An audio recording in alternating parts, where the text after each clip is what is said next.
Episode 56HX August 26, 2023. EPA PM2.5 NAAQS decision this fall. Canada, Australia by 2045 will phase out wood burning. Uganda. ROSUP View. This article by Air Quality Matters glancingly mentions that, this autumn, the Environmental Protection Agency, EPA, will likely lower safe limits of PM2.5 particulate matter of 2.5 micrometer size, the perfect size to infiltrate the human lung, setting off a cascade of human health problems and early deaths. Emissions from wood burning are 90% PM2.5, and stopping indoor residential wood burning is the primary goal of the near neighbors of indoor residential wood burners who complain of wood smoke entering their yards and infiltrating their homes.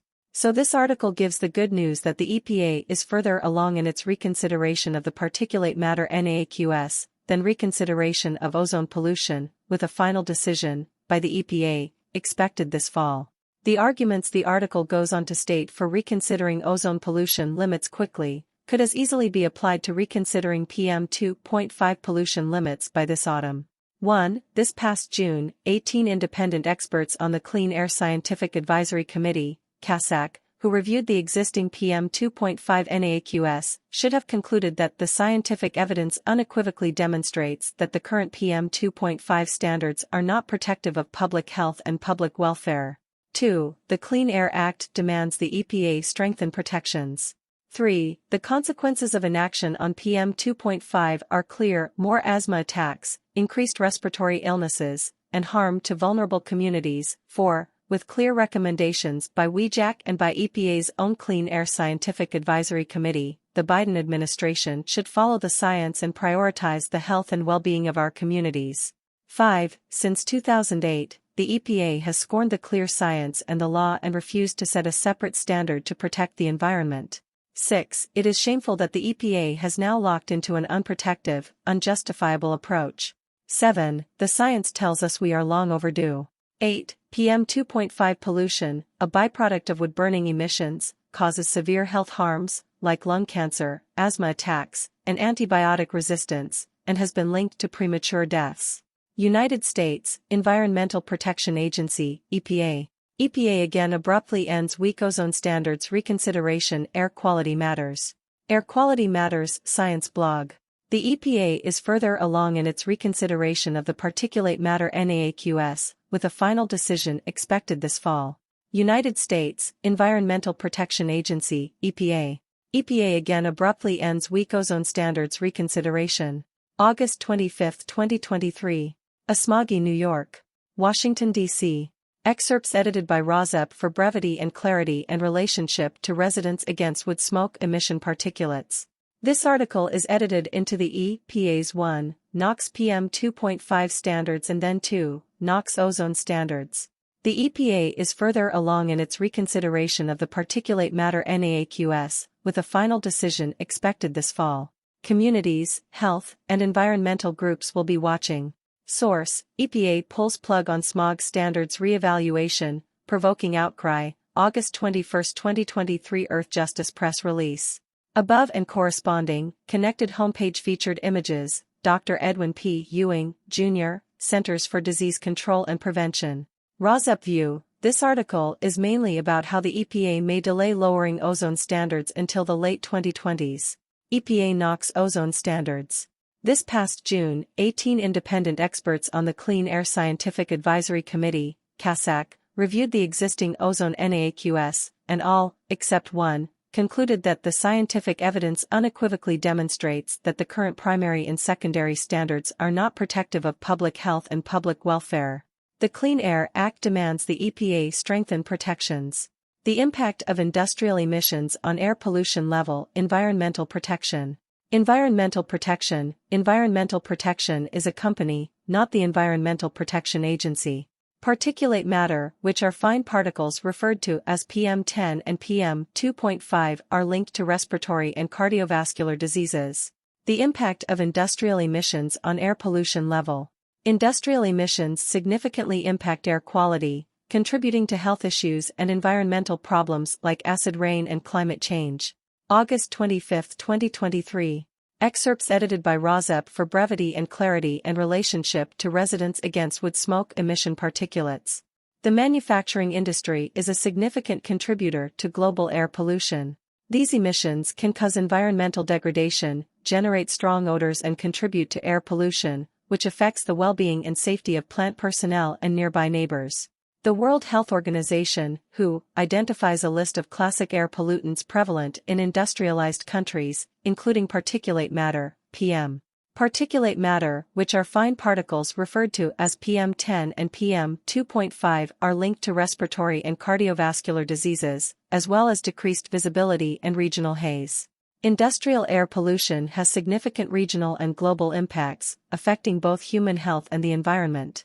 Here are some of the key impacts of industrial air pollution: respiratory and cardiovascular diseases, cancers, decreased lung function, increased frequency of asthma attacks. Transboundary pollution. Controlling industrial air pollution is crucial for protecting the environment and human health. Here are some strategies and measures that help control industrial air pollution. Utilize cleaner fuels. Promote the transition of industries to cleaner fuels, such as natural gas or renewable energy sources, rather than coal or oil, as these options generate fewer pollutants. Implement emission standards. Enforce strict emission standards and regulations for industrial pollutants. Set limits on how much pollutants industries can emit. Encourage public participation. Involve the public in decision-making processes related to industrial pollution control. Encourage public awareness, education, and participation programs. The White House Environmental Justice Advisory Council recently called on the EPA to finalize strong new ozone standards by spring 2024. The EPA's decision rejects that recommendation.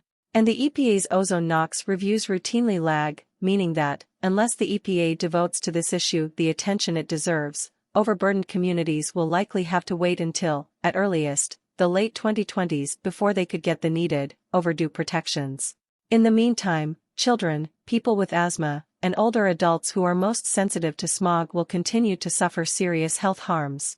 This is not the first time an EPA reconsideration of weak ozone standards has abruptly ended. In 2011, the White House directed the EPA to drop its reconsideration of the 2008 ozone standards, a decision that undermined public health and the environment. Even more delay ensued, stopping only when health and environmental groups sued the EPA to compel it to finish its overdue work.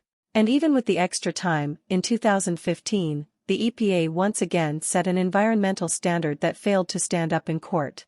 Just 2 short years ago, the EPA won praise for its announcement that it would start and, by the end of 2023, finish a reconsideration of a December 2020 decision to retain outdated standards. Community members and health and scientific experts have been advocating for decades for more stringent ozone standards to ensure cleaner air and healthier living conditions. The current ozone NAAQS were set in 2015. They were hastily reviewed and retained in a December 2020 decision that sparked significant criticism.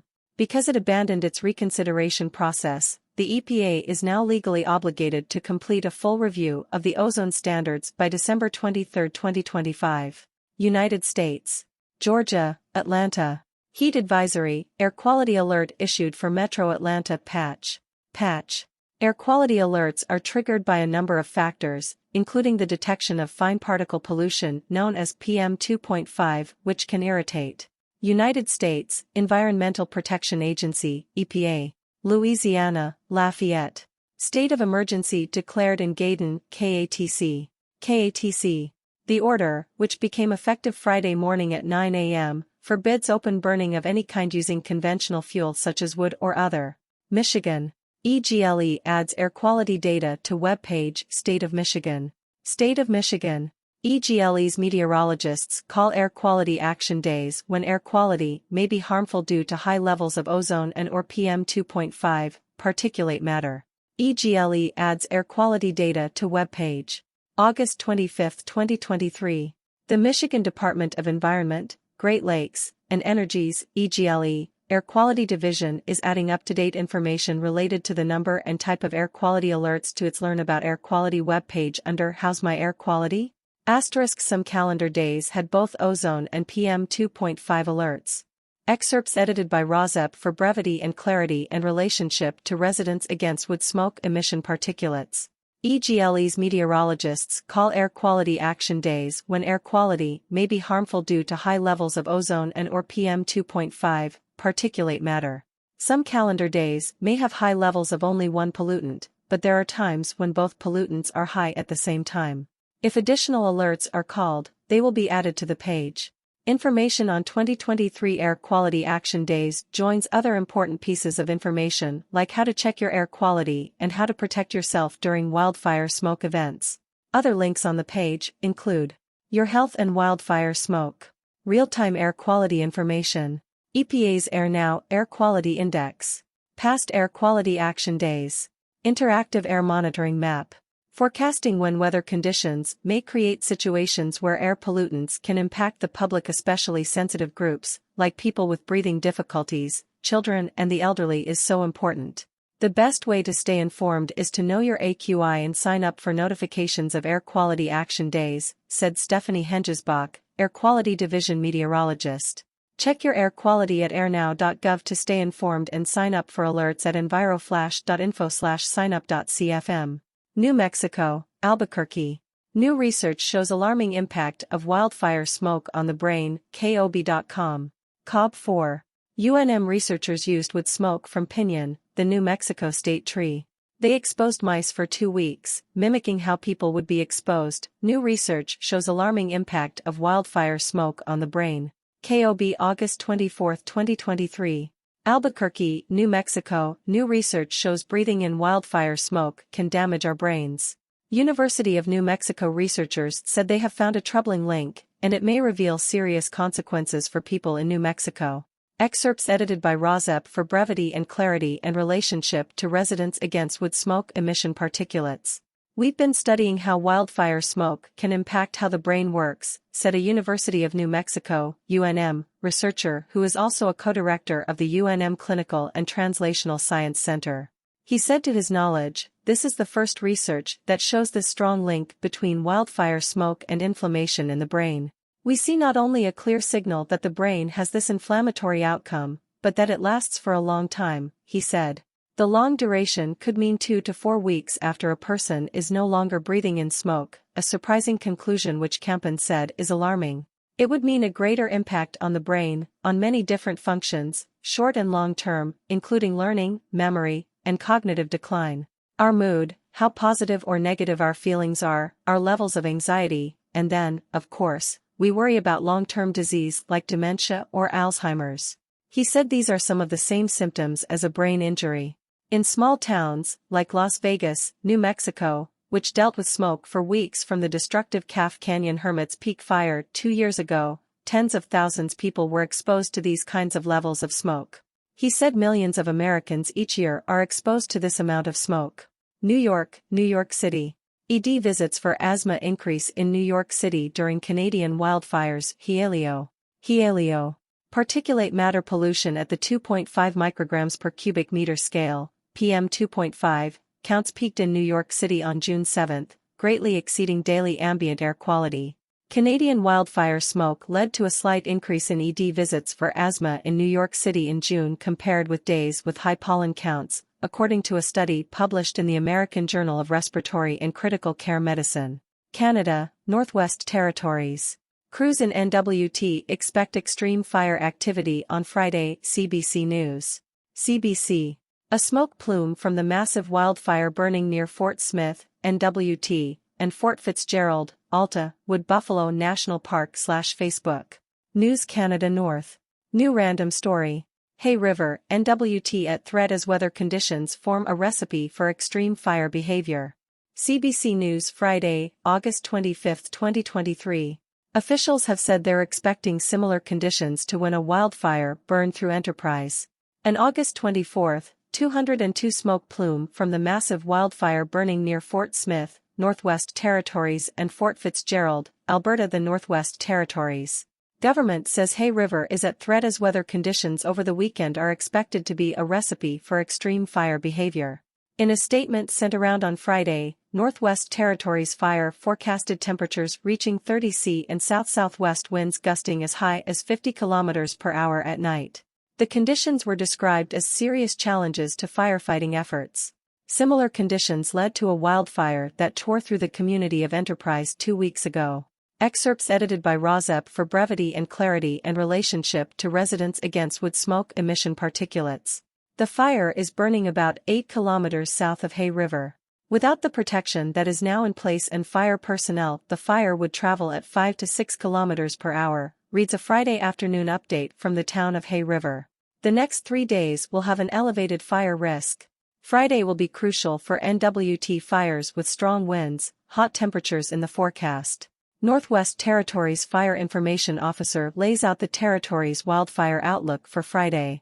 The forecast in Yellowknife and the South Slave region calls for a highs of between 26 to 28 C and strong southwest winds. Though an evacuation order has been changed for Jean Marie River, officials stress that it isn't safe for many evacuees to return. The town has shared details of ongoing efforts to try and mitigate the fire's growth. All crews will fall back into the Hay River area if the fire conditions worsen to have maximum effect in reducing fire risk to the town, the update reads. Katlodich First Nation Reserve has significant burned area surrounding its most populated area, which can provide a degree of protection. It also said fire is not expected to progress closer to Kakisa under these conditions. Smoke-limiting air support near Fort Smith. Similar conditions are expected near Fort Smith, NWT, in the coming days. We anticipate a challenging firefighting day based on the forecast, reads a Thursday night update from Wood Buffalo National Park officials. On Friday morning, the Park Service said the wildfire had shown extreme fire behavior in some areas in recent days and they're expecting the same Friday. It grew toward a number of communities including Fort Smith, Thibacha and Fort Fitzgerald. The fire is now about 3.4 kilometers away from Fort Smith, 2.4 kilometers away from the Bell Rock subdivision outside town, and 4.3 kilometers from Thibacha. On Tuesday, it closed in about 2.5 kilometers toward Fort Fitzgerald. In the Thibacha area, dozer crews had to pull out of the area in late afternoon as fire activity increased. Yellowknife fire may challenge Defense's Northwest Territories fire. Friday afternoon said crews were expecting temperatures in the high 20s, with south-southwest winds hitting the fire burning northwest of Yellowknife. Winds are expected to push the fire across Highway 3 again that day. The fire agency said infrared scans show the section of fire closest to Yellowknife is still hot and crews expect to see activity on the east side closest to Yellowknife. They're also bracing for intermittent crown fire burning through the tops of trees. On Friday morning, Fire Information Officer for the Northwest Territories government told CBC News Network that winds would be pushing the wildfire burning near Yellowknife toward the city. Coupled with unseasonably warm weather about 26 C near the capital, she said the fire may be really challenging our defenses. She compared the conditions to blowing on a campfire and said additional smoke and flames are expected. She added that heavy equipment crews are continuing to work on strengthening barriers set up near the city. Meanwhile, a wildfire 29 kilometers southeast of Detta is expected to get more intense today after a lengthy period of relative calm. Northwest Territories Fire said that the fire, helped by northwest winds, could move 12 kilometers if it escapes containment. Australia, Canberra. Canberra government to phase out wood-burning stoves by 2045. Air quality news. Air quality news. Canberra government to phase out wood-burning stoves by 2045, smoke from a domestic wood fire heater in the Australian Capital Territory, Act. They observed that from 2017 to 2019, air pollution complaints to the EPA were dominated by smoke from wood heaters and controlled burns, they concluded. It began with a complaint by a member of the local community, relating to the Environment Protection Authority's, EPA's, response to reports of excessive and potentially toxic smoke from a domestic wood fire heater in the Australian Capital Territory, Act. Excerpts edited by Rozep for brevity and clarity and relationship to residents against wood smoke emission particulates. August 25, 2023. Canberra government to phase out wood-burning stoves by 2045. It began with a complaint by a member of the local community, relating to the Environment Protection Authority's, EPA's, response to reports of excessive and potentially toxic smoke from a domestic wood fire heater in the Australian Capital Territory, Act. The Office of the Commissioner for the Environment and Sustainability, OCSE, investigated the complaint and identified potentially system-wide problems in the regulation of wood fire heater pollution. This prompted a thorough investigation by the Commissioner for Sustainability and the Environment, who published their findings in March. They observed that from 2017 to 2019, air pollution complaints to the EPA were dominated by smoke from wood heaters and controlled burns, they concluded that current policies, plans and strategies for managing wood heaters in the ACT are insufficient. The report ended with 8 recommendations, the first of which was, phase out wood heaters from ACT suburbs through the establishment of a target date for the replacement of wood heaters with electric alternatives in all ACT suburbs, excluding rural areas, as has been done for fossil fuel gas. This should be supported through accessible financial support for lower-income households. The government of the ACT has now responded to the recommendations and have agreed to go along with a gradual phase-out by 2045. Minister for the Environment, Rebecca Vassarati, said, "Clean air is fundamental for a healthy environment. While we generally have favorable air quality in Canberra, experts agree there is no safe level of exposure to particulate matter in air pollution. I appreciate many Canberrans grew up with wood-fired heaters and they offer nostalgic charm and comfort. However, we need to confront the reality that the smoke they emit is a direct source of pollution in our homes, a clear and present danger to the well-being of our community in urban and suburban areas, and a looming threat to our natural environment." Wood heaters are already prohibited in many new development areas where planning studies show that they would have an adverse impact on air quality. The government will now begin work on a plan for phasing out wood heaters in all suburbs, excluding rural areas, in line with our pathway to electrification, to transition away from fossil fuel gas by 2045. Part of the plan will be considering appropriate support for the community to ensure this phase-out of wood heaters is part of a just transition approach to electrifying our city. We are aware that high costs of living are placing financial stress on many, and the government will incorporate this consideration into our next steps to ensure we can best support the community in the phase-out process. The ACT government already offers incentives for people to replace outdated gas or wood heaters with electric alternatives through a wood heater replacement program and a sustainable household scheme. Ms. Vassarati added, "Work is already underway to trial ways to better tailor the wood heater replacement program to more effectively support households on low incomes." When the news was reported, Clean Air Australia used Twitter to comment, "This is great. But needs to be Australia-wide and include a phase-out program for all wood heaters and an immediate ban on glorified ashtrays, aka fire pits." Australia, Canberra. Canberra government to phase out wood-burning stoves by 2045. Air quality news. Air quality news. While we generally have favorable air quality in Canberra, experts agree there is no safe level of exposure to particulate matter in air. Australia, Canberra. Your say. What Canberrans think about the coming wood-fire heater ban. The Canberra Times. The Canberra Times. Dwayne C. writes, "I have seen the smoke haze across the valley in the morning, it's pollution, and it has an impact. Would people tolerate a factory?" Your say. What Canberrans think about the coming wood-fire heater ban. August 24, 2023. Fireplaces have been an emotive topic for Canberrans. The conversation surrounding all forms of wood-fire heating is a divisive one. You either love them or hate them. The Canberra Times reported on the new plan from the ACT Government and Environment. Australia, Sunbury. Smoking new Hume Law. Sunbury and Macedon Ranges. Star Weekly. Sunbury and Macedon Ranges. Star Weekly. Council received an objection to the laws, which called for treated or painted wood to be listed as an offensive material. While the list of excluded. Smoking new Hume Law. August 25, 2023. The law will come into effect on Monday, September 4. The Hume community has called on Council to be more specific about its new local laws in regards to the burning of offensive material. At a meeting on August 14, Hume councillors voted to adopt the new general purpose local laws, which will come into effect on Monday, September 4. Law 46 states a person must not burn, or cause or allow to be burned offensive emissions of smoke and odor to enter any neighboring property. Excerpts edited by Rozep for brevity and clarity and relationship to residents against wood smoke emission particulates.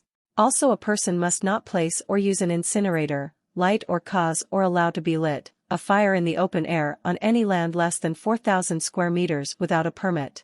They must also not light a fire on land 4,000 square meters or greater in a designated bushfire-prone area, except where the fire is lit for genuine fuel reduction purposes.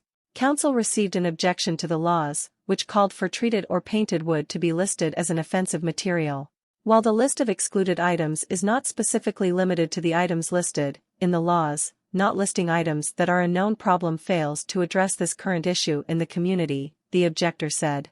In fact, it's clearly viewed by the community that it's more important to list the prohibition of burning treated wood than it is to food waste or fish, which is strangely specifically listed. This is obviously a concern of residents, particularly due to the high prevalence of online advertisements of treated pallets, fence palings, and the like. These items are usually offered for free but often fail to mention that burning such items will release toxins. Cr. Karen Sherry said the local laws have been developed with the intention to respond to key safety and amenity concerns, and these two laws work hand in hand to protect the community. For private property open-air burning, you have to have a permit and be on a pretty big bit of land, she said. So I think that really does work well together to ensure we can protect the community from obnoxious fumes and other things associated with that. Africa, Uganda, Makerere. Worry as lung cancer strikes non-smokers, Daily Monitor. Daily Monitor. Besides the exposure to smoke from wood while cooking, there are other risk factors such as tobacco smoking and exposure to asbestos, radiation. Excerpts edited by Rozep for brevity and clarity and relationship to Residents Against Wood Smoke Emission Particulates. August 25, 2023. Worry as lung cancer strikes non-smokers Friday, August 25, 2023. Women light firewood. Experts say women who use wood fuel for cooking and are exposed to its fumes for a long time are at risk of suffering from lung cancer. What you need to know, experts call for regular medical checkups for early detection. Scientists at Makerere University Lung Institute have said women in Uganda are at a higher risk of lung cancer because of the high indoor exposure to smoke from wood. Speaking at an online engagement on Wednesday about lung science, the director of Makerere University Lung Institute said there are more females who are non-smokers that are reporting with late-stage adenocarcinoma, a type of lung cancer that affects glands that secrete mucus, digestive juices, and other body fluids. The women who have cancer have no history of smoking, but we think that it is because of high indoor exposure to smoke while they are cooking, especially those that use firewood to cook, the doctor said. Related * government clears operations of new cancer center national August 7, 2023. Uganda in the grip of a cancer burden national July 29, 2023. In a research study conducted in 2020, lung cancer occurred in approximately 2.2 million patients and caused an estimated 1.8 million deaths, globally. The doctor interviewed said, in Uganda, adenocarcinoma is the predominant histologic subtype, growth pattern, of lung cancer and patients are predominantly females, and non-smokers. Patients present late with advanced disease and poor overall survival. Public awareness should be heightened to facilitate early detection and improve outcomes. He added, the median age of people who suffer from the disease is about 56 years but can go up to 70 years. Only 10% were active smokers and the most frequent histological subtype was adenocarcinoma, 71%. About 91.9% of these people had stage 4 disease at diagnosis and the median survival time was 12.4 months. Besides the exposure to smoke from wood while cooking, there are other risk factors such as tobacco smoking and exposure to asbestos, radiation, and dust. It is hard to prevent such a cancer according to the doctor because it has multiple risk factors. Also, industrialization increases air pollution, mining and oil extraction activities can cause lung cancer. As a result, he said screening and early detection are the best ways to treating the cancer. There is usually an overlap of symptoms of lung cancer with other respiratory diseases such as tuberculosis, TB, according to Dr. Margaret Mbabatsi, a research fellow at the institute. She said the survival of patients is still very poor, adding that lung cancer prevention and early detection programs should match the profile of patients. Monitor. Empower Uganda. Indonesia. Indonesia shuts down factories to spray mist to reduce air pollution. Asia News Network. Asia News Network. Jakarta and its surrounding cities form a megalopolis of about 30 million people, and its airborne concentration of the tiny particles known as PM2.5. Indonesia shuts down factories to spray mist to reduce air pollution. In the past few weeks, the government has been rushing to take action to address air pollution amid public outcry over worsening air quality in the region. The Jakarta Post. People take pictures of Jakarta from a high-riser with the hazy sky in the background due to air pollution on June 6, 2023. Photo, Anthara / The Jakarta Post. August 25, 2023. Jakarta, the Environment and Forestry Ministry has moved to shut down the operation of 4 companies alleged to be running activities that caused major pollution in the Greater Jakarta area. The ministry's Environmental and Forestry Law Enforcement Director General Razio Ridosani announced the decision on Wednesday with the order for the 4 companies to cease operation effective immediately. Excerpts edited by Razep for brevity and clarity and relationship to residents against wood smoke emission particulates. The 4 companies are PT Wayana Sumber Rezeki and PT Unitama Makmur Persada both in Marunda, North Jakarta, PT Maju Bersama Sejahtera in Kekung, East Jakarta and PT Pindo Delhi 3 in Karayan, West Java. Razio said the decision was made after the ministry launched a probe on the impacts of industrial activities on worsening air pollution in the Greater Jakarta area. Starting August 21, the ministry deployed 100 personnel to conduct surveys in 6 locations in Greater Jakarta, known to have a concentration of industrial activities. The areas are Marunda, Kekung and Kelapa Gading in North Jakarta, Pulau Gedung in East Jakarta, Bekasi and Karawang in West Java. In the past few weeks, the government has been rushing to take action to address Greater Jakarta's air pollution problem amid public outcry over worsening air quality in the region. Jakarta has consistently ranked among the 10 most polluted cities in the world since May. But last week, it topped global charts compiled by Swiss air quality technology company IQ Air, sparking heated debate. Jakarta and its surrounding cities form a megalopolis of about 30 million people, and its airborne concentration of the tiny particles known as PM2.5 recently surpassed other heavily polluted cities such as Riyadh, Doha and Lahore. Activists blame the toxic smog on clusters of factories and coal-fired power plants near the capital, but the government has dismissed such claims, arguing that Jakarta's recent worsening air pollution was mainly due to weather and traffic. Earlier this month, President Joko Widodo convened a limited meeting with several ministers and regional leaders to discuss short and long-term strategies to tackle the issue. In the press conference on Wednesday, the Environment and Forestry Ministry also proposed ways to curb pollution in the Greater Jakarta area, including the spraying of mist from tall buildings populating the region. The ministry's Pollution and Environmental Problems Director General Sigit Reliantoro said more attempts should be made, especially if the government-sponsored cloud seeding efforts did not yield maximum results. Sigit said that as the country was already in the midst of the dry season and with the effect of the El Niño weather pattern currently in full swing, it would be difficult to conduct a cloud seeding experiment on a bigger scale. Weather modification technology should not only be in the form of pouring out more salt from an aircraft. On a micro scale, we can just spray water from the city's tall building, Sigit was quoted by Anthara as saying.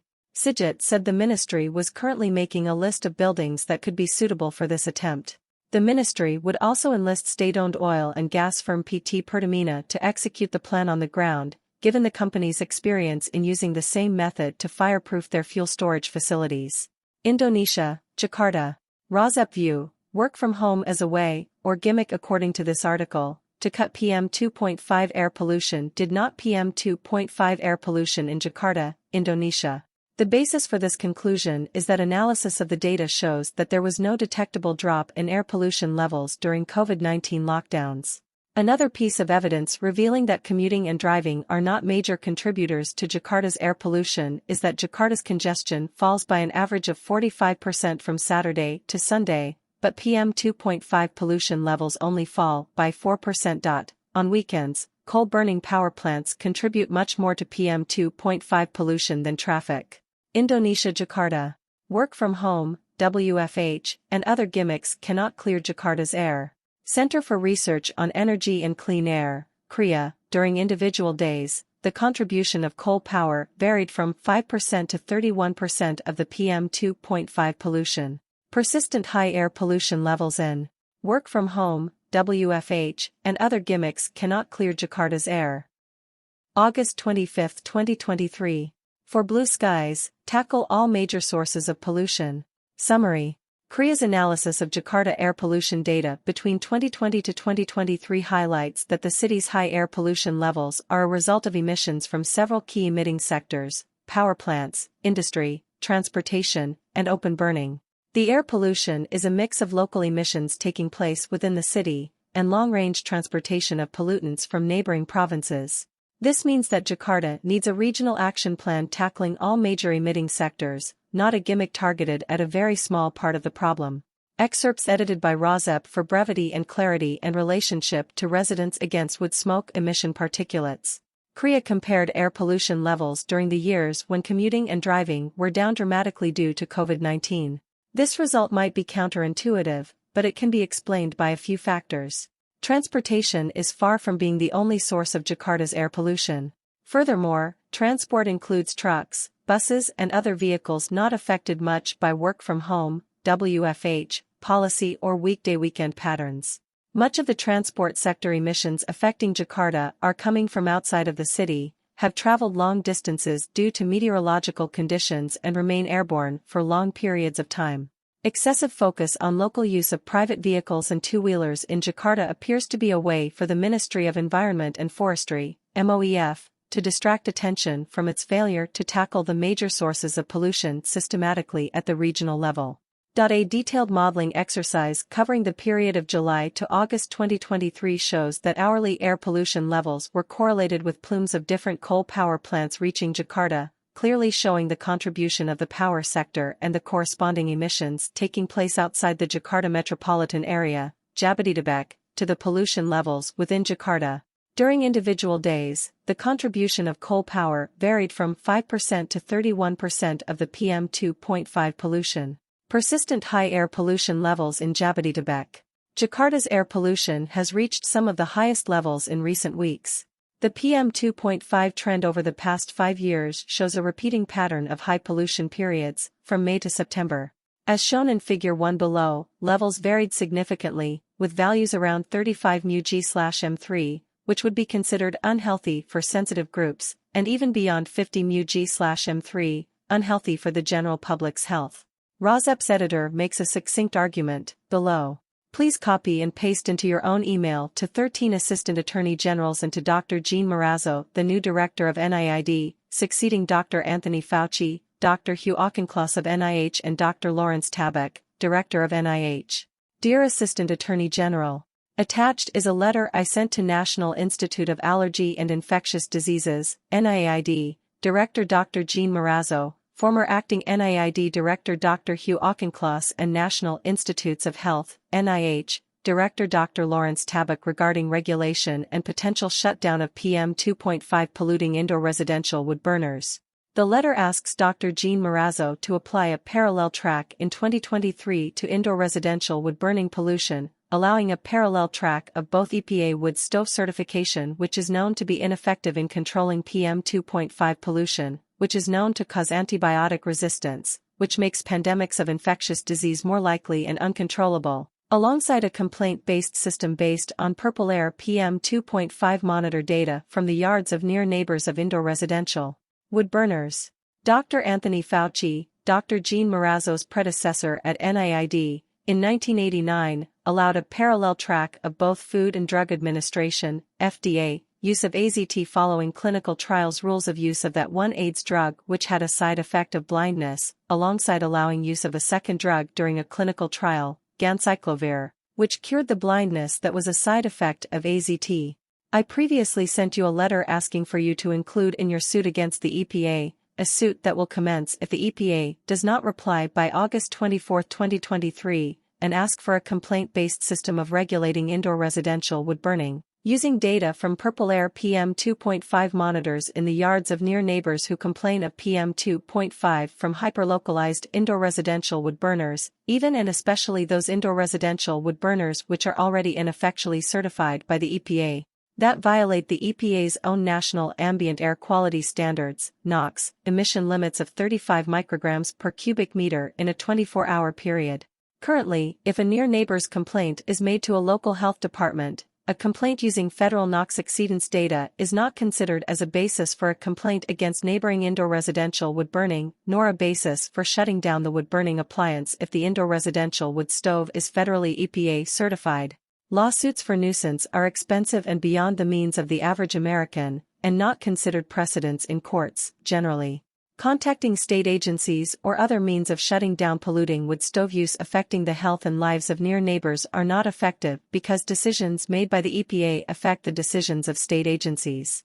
Although the scope of your lawsuit seems confined to asking the EPA to continue their wood stove certification program as is, only at a faster pace, consider the intent that should be behind asking the EPA to tighten their standards for wood stove certification on a regular basis. The intent of an environmental protection agency is to protect the environment, perhaps narrowly construed to be protecting air, water and ground from contamination from industries. But people who live in the United States should actually benefit from the environment being protected, even if getting the EPA to act quickly to continue as they have been acting, only incrementally changing, is the narrow aim of this lawsuit. Tightening wood stove standards on a regular basis should have the result of protecting the environment, as well as protecting the people of the United States from harm from the air, water, and ground if contaminated, and protect the world from hastening of climate change. That is a broad scope, but by contacting NIAID I am pointing out that the EPA's responsibilities are intertwined with public health responsibilities of other government agencies such as NIAID. Please try to accomplish something for the American people with this lawsuit, as well as keeping our air, water, and ground theoretically pristine.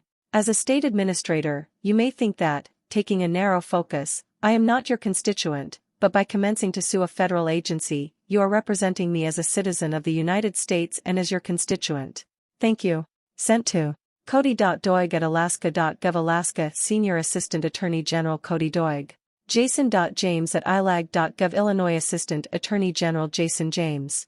Goldstein@oag.state.md.us Maryland Special Assistant Attorney General Stephen Goldstein.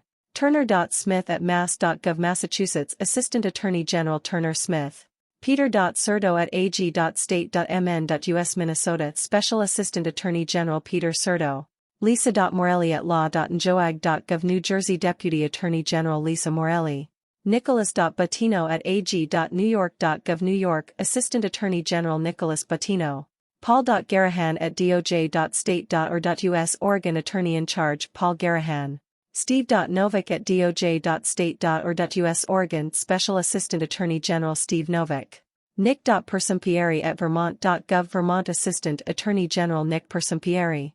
Caroline.Kress@atg.wa.gov Washington Assistant Attorney General Caroline Kress. Chris.Wrights@atg.wa.gov Washington Assistant Attorney General Chris Wrights. Jennifer.cleanair.gov General Counsel, Puget Sound Clean Air Agency Jennifer A. Dold. Jean.Morazzo@nih.gov Director of National Institute of Allergy and Infectious Diseases Jean Morazzo. Hugh.Auchincloss@nih.gov January to July 2023 Acting Director of National Institute of Allergy and Infectious Diseases Hugh Auchincloss. Lawrence.Tabak@nih.gov Director of the National Institutes of Health Lawrence Tabak. https://RAC President Testword Pre-SS.com/ Please attach PDF letter to NIAID Director Dr. Jean Morazzo to an email from you to Jean Morazzo NIH.gov/. Episode 56 GF July 19, 2023. The Ask, request a complaint-based system from 10 attorney generals suing the EPA to give wood stove users certainty. The Ask, emails of 3 NIH officials Jean.Morazzo@nih.gov, Hugh.Auchincloss@nih.gov, Lawrence.Tabak@nih.gov emails of 13 Assistant Attorney Generals, Deputy Attorney Generals and General Counsel preparing to sue the EPA to provide clarity for indoor residential wood stove manufacturers, vendors, and users.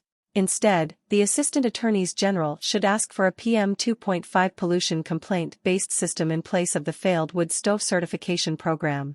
The states involved are Alaska, Illinois, Maryland, Massachusetts, Minnesota, New Jersey, New York, Oregon, Vermont, and Washington, as well as the Puget Sound Clean Air Agency. A new icon has been added to the RAWSC President's website, which is now the nearest right icon. The icon is an ask that has already been described in episode 56 GB, description of the parties who should be at the table when deciding on safe wood stove emission limits and fence line measurements, rather than wood stove certification, and emails to contact 10 deputy or assistant attorney generals and 1 general counsel. Those PDFs are included at the icon link. Residents Against Wood Smoke Emission Particulates, https://racpresidents.wordpress.com and click on the nearest right icon for the ask. 1. Email PDF letters to 3 officials of the National Institutes of Health, NIH. and NAID https://RAC President Testword pre-ss.com/ please attach PDF letter to NAID Director Dr. Jean Marazzo to an email from you to Jean Marazzo NIH /the Ask To, email PDF letters to 13 Assistant Attorneys Generals, Deputy Attorney Generals and General Counsel https:// RAC President Testword pre-ss.com/ please contact Attorneys General about August suit versus EPA asking for certainty for wood stove users. RACEP asks for complaint-based SITM based on PM monitor data exceeding EP/ to the right of that 3. Barbie goes to the dating game https://racpresidents.wordpress.com/1-barbie-goes-to-the-dating-game to the right of that 4. Cookies that may contain rocks are recalled https://racpresidents.wordpress.com/cookies-that-may-contain-rocks-are recalled/ to the right of that 5. The Fox Owns the Forest card game https://racpresidents.wordpress.com/the-fox-owns-the-forest-card-game-TBA then to the right of that, the latest months, 6, August and 7, July 2023, of PDF subarticles with URLs to search on https://racpresidents.wordpress.com/1-august-2023-pdfs-of-urls and https://racpresidents.wordpress.com/1-july-2023-pdfs-of-urls to the right of that, 8. Stickers to hand out for RACEP, games such as 9A, Bingo for RACEP, 9B. Crosswords for RACEP 9C, PM2.5's Jeopardy free game https://u2.be/lnsg32pydnc9d, PM2.5 free Monopoly https://u2.be/cuck1pscqnq and Endwood Smoke Monopoly 9e, vending machines for PM2.5 monitors, and 10. Icon links to 30-minute YouTube videos and Spotify podcasts as well as podcasts.google.com, Castbox and Pocket Cast. Pocket Cast is only free on the phone app. Pocket Cast works on Apple phones, and, below those icons, icon links to monthly URLs of PDFs from June 2023 to May 2022.